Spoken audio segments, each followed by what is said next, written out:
Assalomu alaykum qadrli obunachilar, sizlar bilan men yana Shohrak Karimov. Azizlar, mana qishloqqa yetib kelib oldik. Soat 10 bo'layapti. Yerda bir 35 graduslar bor.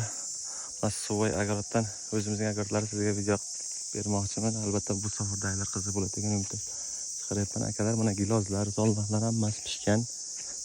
Ko'rishlaringiz mumkin. Albatta bu musofirda yurgan aka-ukalarimiz juda qiziq. Qarang ularni. Mana shu qishloq 35-40 gradus issiq. Mana bu zollarlar pishib yotibdi. Aka-ukalarim men ham 10 yildan beri bilasizlar, yoz nimaligini ko'rganim yo'q. Nasib qilsa shu yil yetkazgan ekan. Keldik. Mana bu olmalar, gilazlar shunaqa.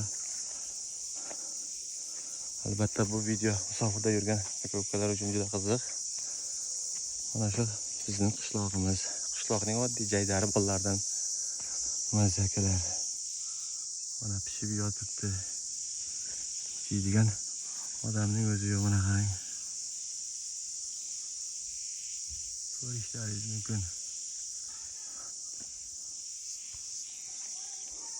Soat 10 bo'lgan, 35-40 gradus ham bor desa ham bo'ladi.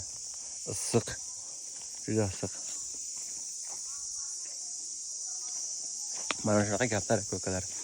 Albatta videoga bitta like va kanalimizga obuna bo'lib qo'ying aka-ukalar. Salomat bo'ling.